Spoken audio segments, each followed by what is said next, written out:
Well, hi there, and welcome back to another 5 minutes with James. Hope you have had a great last week.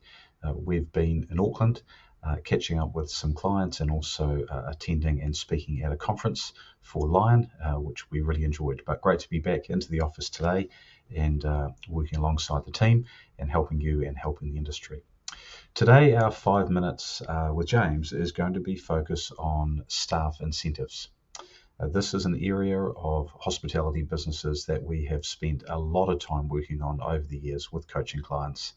And today we wanted to focus on it with you, particularly in light of the employment challenges that many in our industry are facing, both in relation to fixed wage or salary, but also how to put a remuneration package together that is more exciting and looks really different to those who are looking for employment. So the change there, you can hear that straight away, is to be talking about remuneration or a compensation package as opposed to just talking about wage or salary. And one way to improve or grow that compensation package for employees is to think about how you put in place staff incentives. Now, for many of you, you may have tried staff incentives a lot over the years and they haven't quite worked. Well, we've done a lot too, and some of the stuff that we have put together has been really successful. And we wanted to share a little bit about what's behind that and how we make that work. So first of all, the goal of staff incentives. So we think that should be based around two primary goals. One is to improve the productivity of the business through staff incentives. And secondly, the goal of engaging employees in the numbers, making sure that the result of having staff incentives is productivity and that the team are more interested in the numbers because the incentive comes from the results of those numbers. And it's really about creating a culture where, as a result of staff incentives, everyone is working smarter rather than harder. So the question might be asked to an employee, would you like to earn $40 more a week? And the answer, you would hope, and certainly our experience has been, is the answer would be yes. But how do they want to earn that?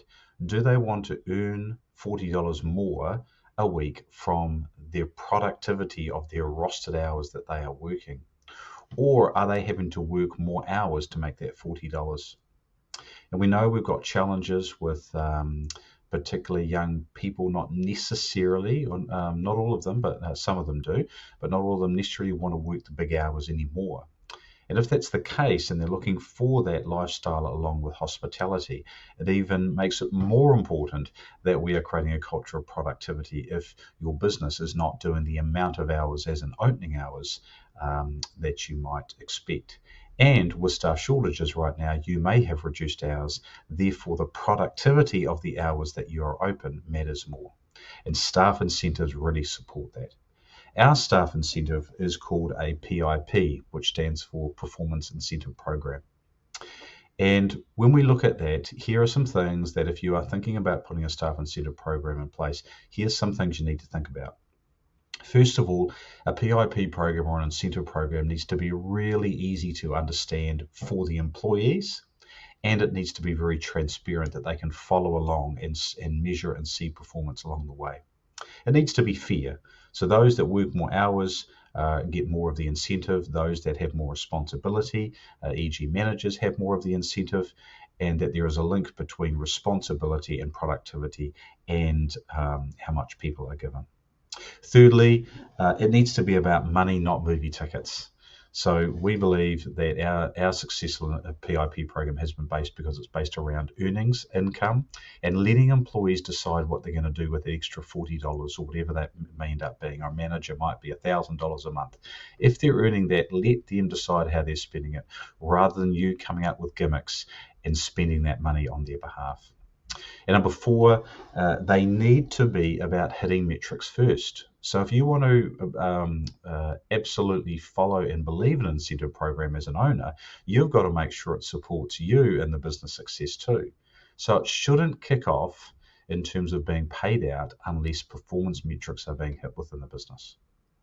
So there's some tips for a staff incentive program. If you're looking for more information or coaching, head along to our coaching page and look at our staff incentive coaching. Both Liz and I run sessions for you, and that might be something you're interested in.